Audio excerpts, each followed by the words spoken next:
آپ کی ایک کنیت مشہور ہوئی ابو بکر۔ بکر کہتے ہیں جو ہر نیک کام میں پہل کرنے والا ہے، آگے بڑھ کے کرنے والا۔ یہ لقب حضور نے نہیں دیا، یہ صحابہ نے نہیں دیا، یہ اعلان نبوت سے پہلے ہی آپ کو سارے ابو بکر کہتے تھے۔ ہر نیکی کے کام میں سب سے آگے اگر کسی نے دیکھنا ہو تو وہ صدیق اکبر کو دیکھ لیں رضی اللہ تعالی۔ ابو بکر، اللہ اکبر، ہر خیر سب سے پہلے کرنے والا، اس کا بھی باپ۔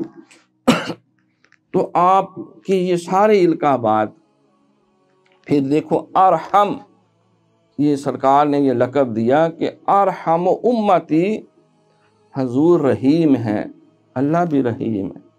بالمومنین رؤوف رحیم، قرآن کہہ رہا ہے کہ سرکار امت کے لیے رؤوف بھی ہیں، رحیم بھی ہیں، ساری انسانیت کے لیے رحمت للعالمین بھی ہیں۔ تو ابو بکر صدیق رضی اللہ تعالیٰ کے بارے میں فرمایا کہ ابو بکر صدیق صرف رحیم نہیں بلکہ ارحم ہے۔